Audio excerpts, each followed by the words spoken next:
Bonjour à tous. Donc, cette troisième vidéo va nous permettre d'aborder la séquence 3 de notre formation intitulée Savoir lire un bilan et un compte de résultats.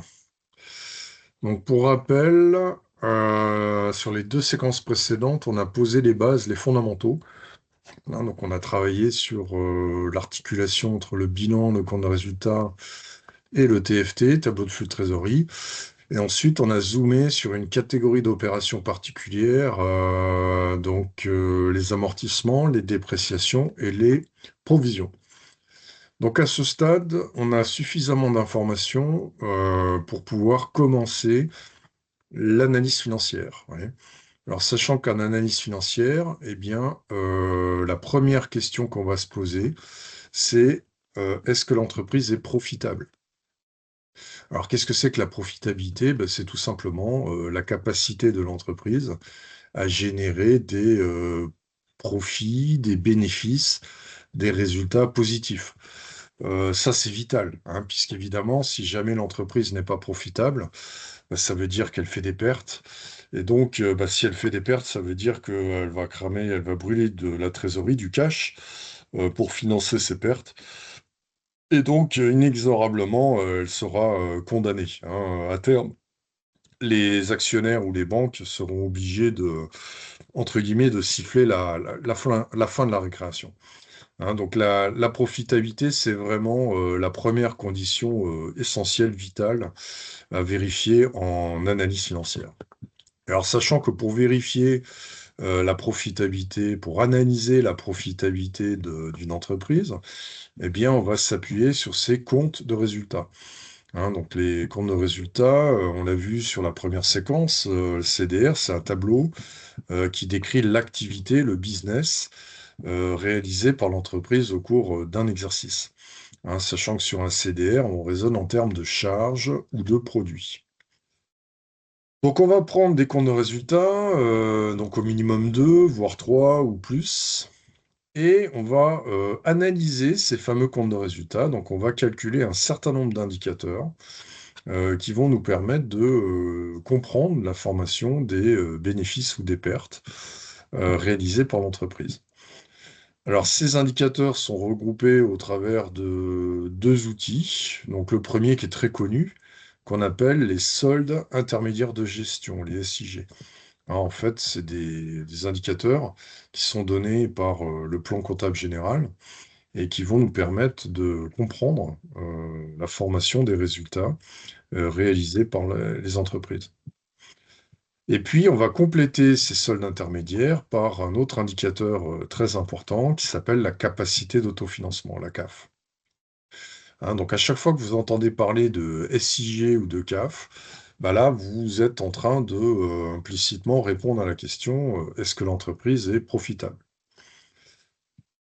Alors ici, on a un petit exemple. Donc sur la partie gauche, on retrouve un compte de résultat. Et sur la partie droite, eh bien, on va calculer ces fameux soldes intermédiaires. Hein, donc le premier solde qui est calculé de manière ici simplifiée, ce qu'on appelle la marge brute.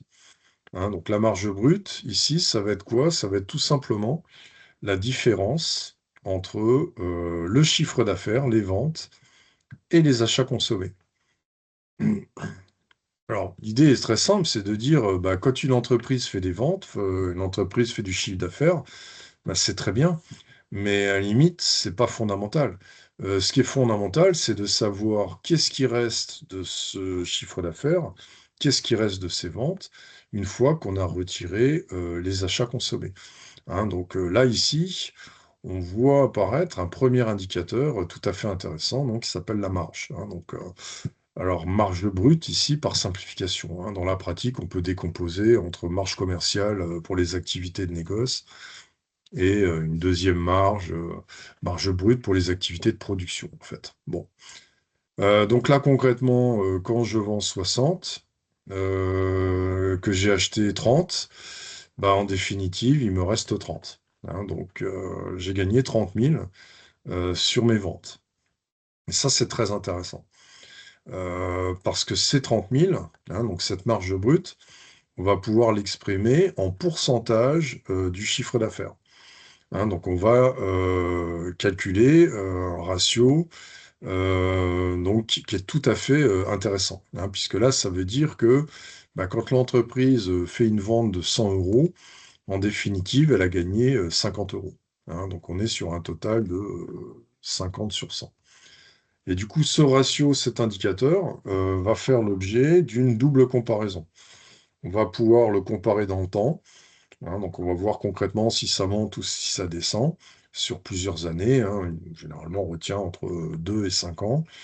Et comparaison dans l'espace, c'est-à-dire qu'on va pouvoir se benchmarker par rapport à des bases de données qui sont malheureusement la plupart du temps payantes. Hein, c'est-à-dire en fonction du code d'activité de l'entreprise, en fonction de sa taille en termes de chiffre d'affaires et d'effectifs salariés, eh bien, on va les scanner, on va aller chercher dans ces bases les 10 principaux concurrents pour pouvoir calculer éventuellement une norme sectorielle. Donc on va se dire, OK, ben, par rapport à notre taille, par rapport à notre secteur d'activité, nous sortons un taux de marge de X%.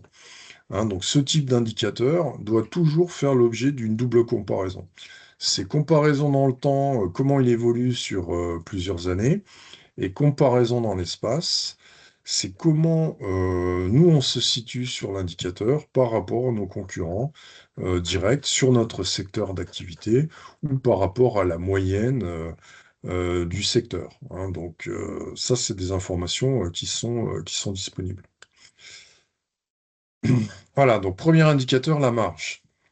Ensuite, deuxième indicateur, on va s'interroger de savoir qu'est-ce qui reste de cette marge une fois qu'on a rémunéré deux acteurs principaux de la vie de l'entreprise, à savoir l'État et les salariés.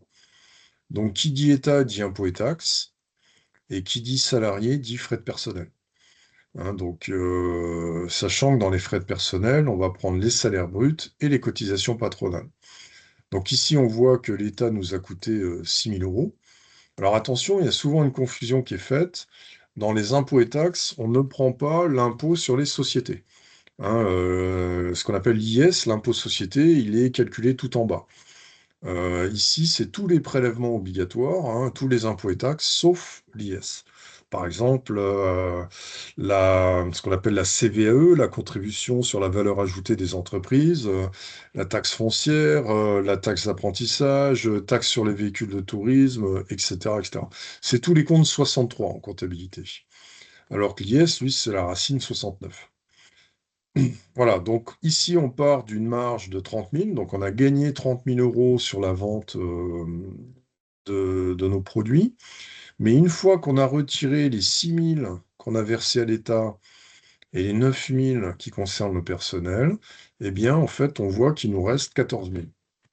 Et ces 14 000 euros, ça porte un nom, ça s'appelle l'excédent brut d'exploitation, l'EBE, hein, ce que les anglo-saxons appellent l'EBITDA.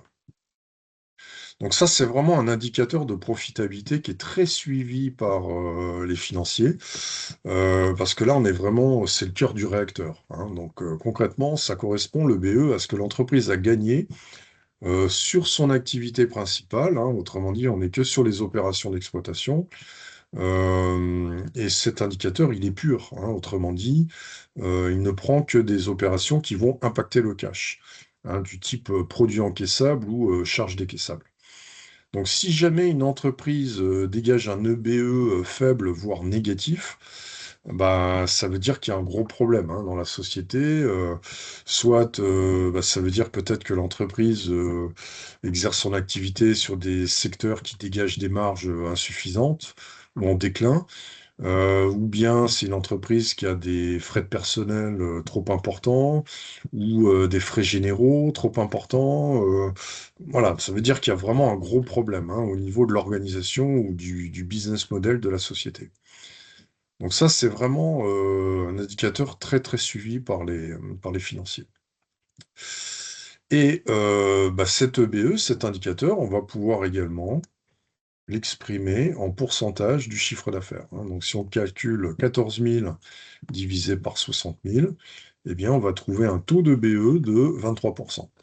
Alors, qui est tout à fait intéressant parce que là aussi, c'est très parlant, hein. Ça veut dire que bah, quand je fais 100 euros de vente, de chiffre d'affaires, bah, en fait, l'entreprise gagne 23 euros une fois qu'elle a payé ses impôts et rémunéré son personnel, hein. Donc, on est sur un ratio de 23 sur un total de 100. Et là aussi, cet indicateur, eh bien, on a dit qu'il allait faire l'objet, comme tous les soldes intermédiaires, il va faire l'objet d'une double comparaison. Un comparaison dans le temps, c'est comment il évolue sur plusieurs années, parce que ça monte, ça descend. Comparaison dans l'espace, c'est comment nous, on se situe sur cet indicateur par rapport à nos concurrents sur notre secteur d'activité. Voilà, troisième indicateur, donc très connu aussi, ce qu'on appelle le résultat d'exploitation, donc le REX, ce que les anglo-saxons appellent l'EBIT. Alors, comment passe-t-on de l'EBE au REX? Ben, en fait, on va prendre toutes les autres opérations qui sont en lien avec le métier de base, donc d'exploitation. En particulier, on va prendre les fameuses dotations, hein. Donc, on a vu sur la séquence précédente, donc il existait trois types de dotations, donc des dotations aux amortissements, dotations aux dépréciations d'actifs et des dotations aux provisions pour risque, ouais. Donc ici, on a gagné 14 000 sur la pratique de notre métier de base, mais une fois qu'on a mis de côté 1 000 euros pour renouveler les investissements dans le futur, et une fois qu'on a anticipé des risques futurs en application du principe de prudence, eh bien en fait, on voit que le résultat d'exploitation est fortement négatif, hein, puisqu'il passe de plus 14 à moins 37.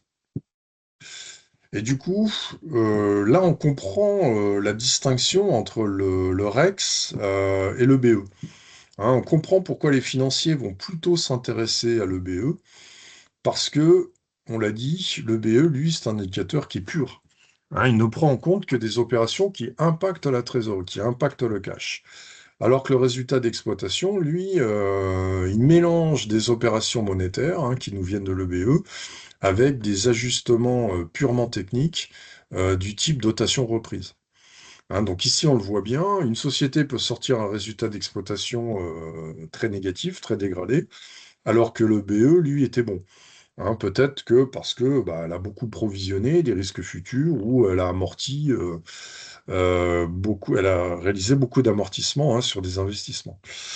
Donc c'est tout l'intérêt de sa décomposition, hein. Donc c'est éventuellement séparer le bon grain de l'ivraie, hein. Donc le bon grain, c'est le BE. L'ivraie, c'est le REX qui peut être minoré, voire augmenté artificiellement sous le jeu de ces opérations techniques, hein, du type dotation reprise.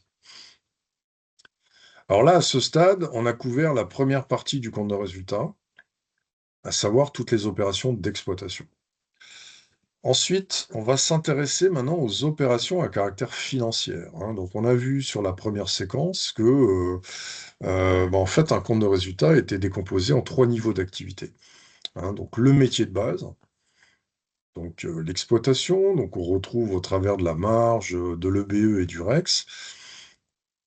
En dessous, les opérations financières, où là, on n'est plus du tout sur le même niveau d'activité, hein. Ce sont des opérations qui proviennent de la gestion de la trésorerie, hein. Donc, peut-être que l'entreprise a pris des participations dans le capital d'autres sociétés et bah, du coup, peut-être qu'en fin d'année, on a touché des dividendes. Bah, du coup, les dividendes vont passer dans les produits financiers, hein. Ou alors on a fait des placements, en bourse, hein. On a acheté des actions, qu'on a revendues plus cher, que ce qu'on avait acheté. Vous voyez? Donc on dégage des plus-values, qui vont être de nature financière, vous voyez? À l'inverse, dans les charges financières, peut-être qu'on a contracté des prêts et du coup, tout naturellement, il faudra rémunérer, les banques, hein, sous forme d'intérêts, hein, et du coup, les intérêts passeront dans les charges financières. Ou bien on a dégagé des moins-values, sur des reventes de titres. Donc là, on comprend bien l'intérêt de cette décomposition, hein, c'est-à-dire qu'on n'est plus du tout dans le métier de base. On est sur des opérations purement financières qui proviennent de la gestion de la trésorerie, la gestion du cash et la gestion du financement des investissements. Donc là, en l'occurrence, eh bien, on voit que la perte qui avait été réalisée sur le métier de base, hein, donc sur la partie d'exploitation, est intégralement comblée, financée par des produits à caractère financier. Ouais. De sorte qu'en définitive, eh bien, le résultat passe à zéro. Hein, moins 37 plus 37, donc on arrive à atteindre ce qu'on appelle le point mort, hein, c'est-à-dire le point d'équilibre. Alors, ce point ici d'équilibre est calculé par rapport à ce qu'on appelle le résultat courant avant impôt, hein, donc le RCI. Donc le résultat courant avant impôt, c'est celui qu'on dégage sur nos activités d'exploitation et sur nos activités financières. Hein, donc c'est un espèce de résultat un peu théorique que l'entreprise serait susceptible de réaliser chaque année s'il n'y avait pas d'éléments exceptionnels, ni de prélèvements obligatoires du type IS ou participation. Donc l'intérêt du résultat courant, en fait, c'est que c'est un résultat qui est reproductible, hein, c'est-à-dire qu'en fait, il ne prend en compte que des opérations récurrentes, à savoir des opérations d'exploitation ou des opérations à caractère financier. Voilà. Et donc, ici, on voit bien l'intérêt de la décomposition. C'est une société peut sortir un très bon résultat courant, alors que peut-être que le résultat d'exploitation était mauvais. Hein. Donc, ça veut dire qu'elle a dégagé un résultat financier important, hein, notamment, on l'a dit, sur des placements ou des dividendes. Ou on peut avoir l'inverse, hein, une société qui dégage un résultat courant dégradé, alors que le résultat d'exploitation, lui, était bon. Ça peut peut-être vouloir dire que l'entreprise est fortement endettée et du coup, elle a payé beaucoup de frais financiers à ses banques. Hein, autrement dit, tout ce qu'elle gagne sur la pratique de son métier de base bah, va être absorbé pour rémunérer les banquiers. Voilà, donc c'est tout l'intérêt de cette décomposition. Hein. Donc, qu'est-ce qu'on gagne sur notre métier de base? Qu'est-ce qu'on gagne sur les opérations à caractère financier? Et enfin, dernier niveau, le résultat exceptionnel. Alors, sachant que là-dedans, je vous l'ai dit, hein, il n'y a quasiment plus rien, hein, parce qu'il y a eu une réforme en comptabilité en 2025. Et du coup, ce qui était traité avant en exceptionnel est maintenant remonté soit en exploitation ou en financier. Donc, on peut conserver quelques opérations, notamment ce qu'on appelle les provisions réglementées du type amortissement dérogatoire ou PHP, provision pour hausse des prix, donc qui sont des mesures fiscales qui permettent aux entreprises de différer l'impôt en fait. Donc ça continue à être traité en exceptionnel. Ou des événements, ce qu'on appelle des événements majeurs et inhabituels, hein, c'est-à-dire des événements d'un montant très important et qui ne sont pas récurrents, hein, qui sont vraiment occasionnels. On peut continuer à les traiter en exceptionnel. Voilà, et du coup, bien, bon, mais ici, il n'y a rien en exceptionnel. Du coup, on va reboucler sur le résultat net. Hein, donc, le résultat net, c'est tout simplement le bénéfice ou la perte réalisée par l'entreprise au cours d'un exercice comptable. Ouais. Donc, en fait, le problème, c'est que ce résultat net, c'est un petit peu l'arbre qui cache la forêt. Hein, donc, c'est la partie émergée de l'iceberg. Ce qui est important, c'est de comprendre sa formation. Hein, donc, quand une entreprise réalise un bénéfice, la bonne question à se poser, c'est de quel type d'activité ça provient. Est-ce que ça provient d'opérations à caractère exceptionnel ou est-ce que ça provient d'opérations récurrentes? Et si ça provient d'opérations récurrentes, bah, de quel type de récurrence il s'agit? Est-ce que c'est notre métier de base, donc l'exploitation, ou les opérations financières? Hein, l'idée, c'est de gagner sur les deux tableaux. Hein, donc, dégager un résultat sur l'exploitation, mais aussi sur le résultat financier. Alors, il y a un exemple classique hein, qu'on retrouve souvent en formation, c'est le modèle de la grande distribution, hein. Donc, distributeurs, par définition, vendent cash, hein. Quand vous allez faire vos courses dans les supermarchés, vous payez cash à la caisse, hein, vous passez à la caisse payer tout de suite, alors que les distributeurs payent leurs fournisseurs à 30 ou 60 jours, hein, de sorte qu'en fait, ils génèrent un flux de trésorerie important qui peut faire l'objet de placements pour générer des produits financiers, hein. Donc, ils gagnent une première fois, c'est sur la vente des articles, hein, donc sur la marge, et donc sur le résultat d'exploitation, et ils gagnent une deuxième fois, c'est sur le placement des excédents de trésorerie, hein, donc qui génèrent des produits financiers. Voilà, donc c'est tout l'intérêt de cette décomposition, donc ce qu'on appelle les soldes intermédiaires de gestion, les SIG. Enfin, pour terminer cette analyse de la profitabilité, eh bien, on peut compléter par un indicateur très connu, donc, qui s'appelle la capacité d'autofinancement.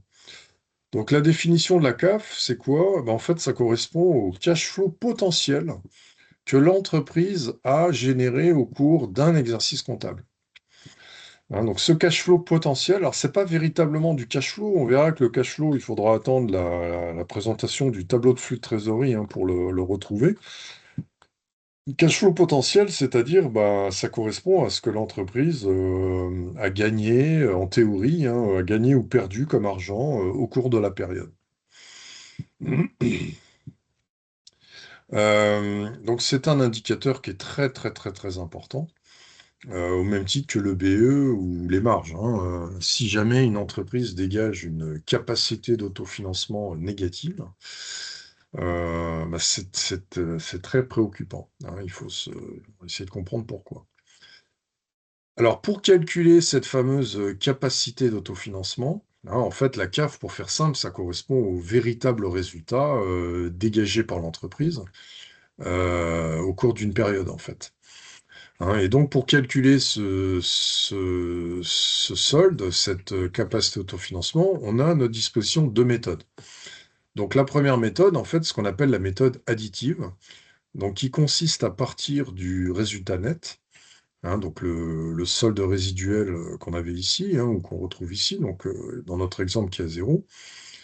Mais on se dit, attention, ce résultat net mélange des opérations qui impactent le cash avec des ajustements purement techniques du type dotation reprise, hein. Donc, je vous renvoie sur la séquence numéro 2 pour vous en convaincre. Donc les financiers, qu'est-ce qu'ils vont faire? Eh bien, ils vont neutraliser l'impact de ces opérations techniques, hein. Donc les dotations, alors on a vu qu'il y avait trois types de dotations, aux amortissements, aux dépréciations, aux provisions. Donc ces dotations, on va les reprendre dans le résultat, hein, pour neutraliser la charge.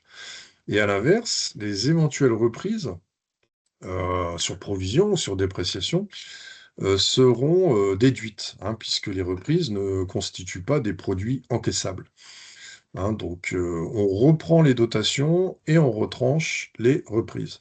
Et du coup, ça nous donne la valeur de la capacité d'autofinancement, la CAF. Hein, donc là, l'idée, c'est de dire pour de vrai, la société a gagné 51 000 euros. Donc, c'est ce qu'on avait retrouvé sur la séquence numéro 1, hein, sur la présentation des états financiers. Donc ça correspond au véritable résultat que l'entreprise a dégagé sur l'année, mais elle a mis de côté en toute légalité, elle a minoré son résultat, sa CAF, de 1 000 euros ici pour les amortissements, de 10 000 pour les dépréciations et de 40 000 pour les provisions, hein, de sorte qu'en fait, elle ne rend distribuable à ses actionnaires que zéro, hein. Ils ne pourront plus rien prélever comme dividende, parce que on considère que l'entreprise a besoin de cet argent, soit pour renouveler ses investissements dans le futur, ou pour se prémunir contre des risques, vous voyez. Donc, ce qui est intéressant ici dans la méthode additive, c'est qu'on voit bien la différence entre le résultat comptable, qui est à 0, et entre guillemets le véritable résultat, donc la CAF, qui s'élève à 51 000, hein, qui correspond donc à ce que la société a potentiellement gagné comme trésorerie au cours de la période. Voilà. Alors, Cette méthode additive peut être complétée par une autre méthode qu'on appelle donc la méthode soustractive, qui consiste à partir non plus du résultat net, mais de l'EBE. Donc l'excédent brut d'exploitation, qui, on l'a vu, ne prend en compte que des opérations qui impactent la trésor, hein, du type charge décaissable ou produit encaissable. Donc on part de l'EBE, ici donc de 14 000, et en fait on va compléter le calcul avec les autres opérations qui impactent la trésor. Hein, c'est-à-dire qu'en fait, sous l'EBE, il y a des autres charges décaissables et des autres produits encaissables. Hein, par exemple, alors on ne prend pas les dotations et les reprises, parce que ça on a vu que par définition ça n'impactait pas la trésor. Par contre, dans le résultat financier ici, les 39 000, c'est des dividendes qu'on a encaissés durant la période, donc ça c'est un produit encaissable. Et les 2 000, ce sont des intérêts qu'on a versés aux banques, hein, pour rembourser des crédits. Donc ça, ce sont des charges décaissables. Hein, et puis on aurait pu en prendre d'autres en dessous, notamment l'impôt sur les bénéfices, la participation. Voilà, donc il y a tout un ensemble d'opérations qui sont situées sous le BE, qui vont impacter la trésorerie. Vous voyez. Et donc là, ici, si on part de 14 000 de BE, plus les 39 de dividendes encaissés, moins les 2 000 d'intérêts, eh bien, en fait, on reboucle sur la capacité d'autofinancement à 51 000. Alors, généralement, on va faire les deux méthodes parce que ça permet de s'autocontrôler. Hein, donc, pour vérifier que le calcul de la CAF est bon. Et si jamais on a un écart entre les deux méthodes, bah, c'est qu'on s'est trompé quelque part, quoi. On s'est trompé dans les calculs, on a oublié une valeur, ou il peut y avoir des problèmes sur l'alias. Voilà, donc c'est c'est- c'est intéressant de pouvoir effectuer cet autocontrôle. Hein. Alors, on verra que la CAF, c'est un indicateur vraiment très, très, très important. Hein. Quand on présentera sur la 5e séance les tableaux de flux de trésorerie, les TFT, on retrouvera la CAF et on verra que la CAF a cinq grandes missions, quatre, pardon, quatre grandes missions.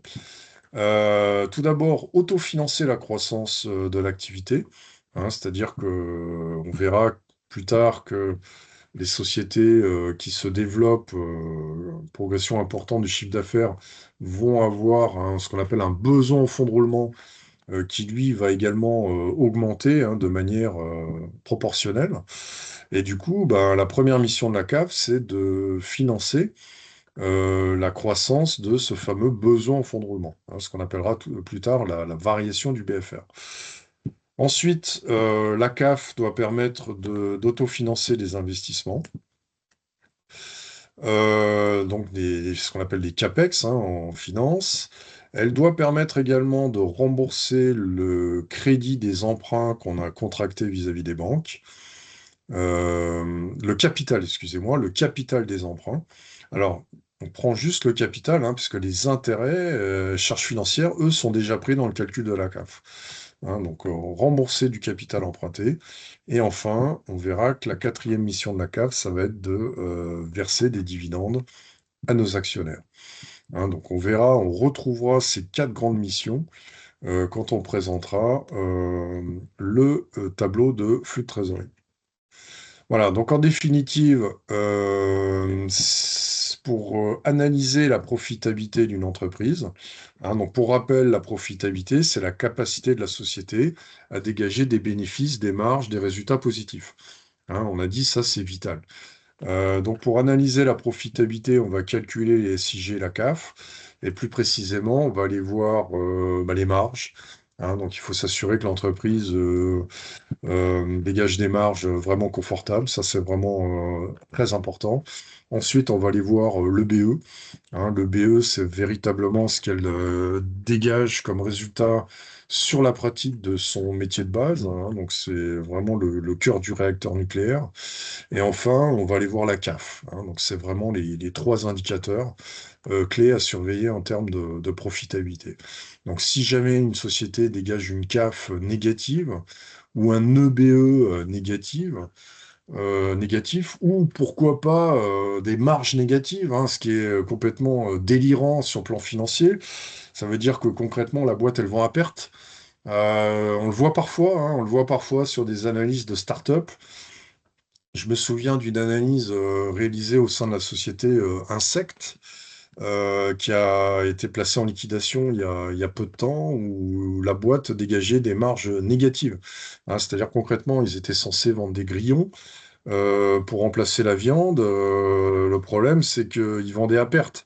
C'est-à-dire que la farine qui était acheté pour nourrir les grillons ne couvrait même pas le prix de vente des grillons. Hein, c'est-à-dire que plus on vendait, plus on perdait, sans prendre en compte les salaires, sans prendre en compte les frais généraux, sans rien prendre en compte. Juste la différence entre le prix de vente et le prix d'achat, le coût des farines, déjà, c'était mort en fait. Hein. Donc ça, c'est rarissime. Marge négative, on voit très rarement. Mais par contre, EBE négatif, ça peut arriver. Ça arrive malheureusement souvent, hein, donc sociétés qui sont en récession, sociétés qui sont en déclin, en perte de chiffre d'affaires, avec des marges qui sont attaquées, érodées, et puis une masse salariale qui est malheureusement fixe, donc ou des frais généraux trop importants, ou une boîte trop endettée. Donc voilà, on peut avoir des difficultés soit au niveau de l'EBE, voire au niveau de la CAF. Vous voyez. Donc c'est vraiment trois indicateurs très importants à vérifier. Marge, EBE, CAF. Sachant que, bah, évidemment, pour augmenter la profitabilité d'une entreprise, bah, il n'y a pas 40 milliards de solutions. C'est essayer de trouver des secteurs d'activité sur lesquels il y a un avantage concurrentiel, notamment par l'innovation. Hein, on le voit, l'innovation constitue vraiment un facteur déterminant, donc investir dans les nouvelles technologies. Alors les Américains sont très forts hein, pour ça, notamment les fameux GAFAM, hein, Google, Apple, Facebook, Amazon, Microsoft. Hein. Voilà, donc la technologie, l'innovation permet de créer un facteur de différenciation. Du coup, on peut pratiquer des prix importants, on dégage des marges très confortables. Donc, il faut trouver des marchés porteurs en croissance sur lesquels on puisse marger, bien maîtriser la masse salariale, bien maîtriser les frais généraux, et puis bien maîtriser l'endettement aussi, hein, éviter de se retrouver trop endetté. Voilà, donc en définitive, les leviers sont simples, hein, c'est soit augmenter les produits ou diminuer les charges. Alors, cette analyse de la profitabilité, pour conclure, on va pouvoir la mener sur des grands sites internet. Donc, je vous ai déjà longuement parlé du site Papers. Hein. Donc, si on reprend notre société alsacienne, hein, dont on a déjà parlé, la société Kuhn, très connue, hein, donc Papers nous donne un certain nombre d'indicateurs. Hein, donc on retrouve, donc là on voit que c'est plutôt pas mal hein, chez Kuhn. On voit la tendance ici hein, sur le chiffre d'affaires. On voit que bah, classiquement il y a souvent un creux hein, au niveau du Covid hein, en 2020. Petite érosion quand même ici hein, sur les ventes. On voit une chute spectaculaire. Hein. Ils ont perdu 100 millions d'euros hein, entre 2023 et 2024. Mais on voit que l'entreprise reste très largement profitable. Hein. Donc elle a réussi à maintenir un niveau de résultat très important malgré la baisse de ce chiffre d'affaires. Hein. Donc ici, vous avez déjà un peu une tendance au niveau des ventes et au niveau du résultat. Et puis, Papers nous donne les différents soldes intermédiaires. Hein. Donc on retrouve ici la marge, donc le chiffre d'affaires, la marge brute. On retrouve ici le BE, hein, l'excédent brut d'exploitation, le résultat d'exploitation, le résultat net. Et on retrouve également la CAF, la capacité d'autofinancement. Oui, donc c'est tout à fait intéressant. Malheureusement, attention warning, la plupart de ces indicateurs, enfin plus exactement près d'un tiers de ces indicateurs financiers sont faux.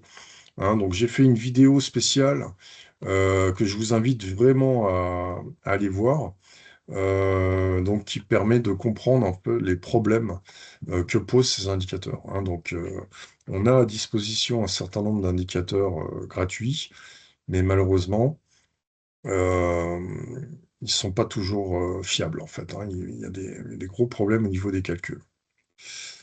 Voilà ce qu'on pouvait dire sur la profitabilité d'une entreprise.